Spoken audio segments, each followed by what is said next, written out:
ఆ బైక్ అని ఉన్నారు కదా, ఆ బైక్ కొని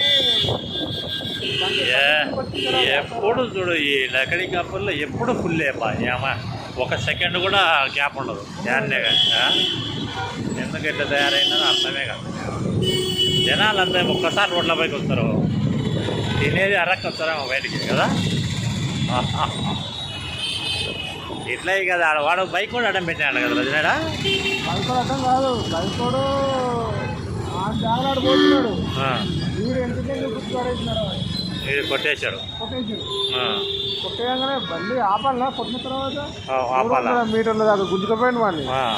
వాడేమో ఎగిరి కింద పడి చచ్చిపోయాడు వాడు అక్కడనే, అక్కడక్కడ స్పాట్లో పోయాడు. బస్సు కిందనే ఉండిపోయింది, అది బండి ఇరిక్కపోయింది అందులో కింద, బండిని కూడా లాక్కొని పోయాడు. అది అట్లా పోయి పెట్రోల్ బంక్ నుంచి పెట్రోల్ ట్యాంక్ వదిలిపోయి గీర్కపోతా ఉంది కదా, ఏమరే ఏమంటారు దాంట్లో నుంచి వచ్చిన మంటనే ఇదంతా అనుకోవాలి. బండి గీక్కొని రోడ్డు పైన ఆ మంట స్టార్ట్ అయింది. ఇది డీజిల్ క్యాన్ అంటుకునేది అంతే. దాంతో స్టార్ట్ అయ్యి మొత్తం బస్సు అంతా కాలిపోయింది. మళ్ళీ ఎంత 25 మంది పోయినారంటారు వాళ్ళని. 20 మంది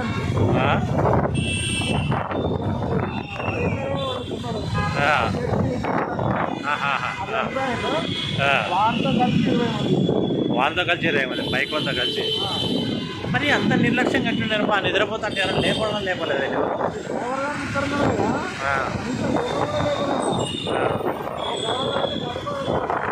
వాడు లేచి వచ్చి ఇద్దరు డ్రైవర్ బయటకు వచ్చేసాడు.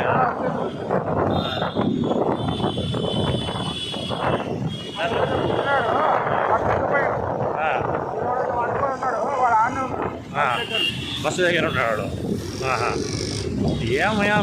ఏం పీక్కుంటేది ఏముంది నేను ఉంటాడు వాడు. ఏం చేస్తాను ఇంకా.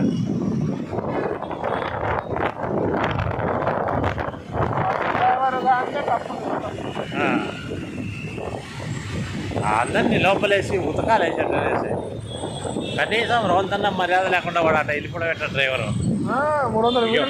ఎవరినో కొన్ని కాపాడే ప్రయత్నం చేయాలి కదా వాళ్ళు.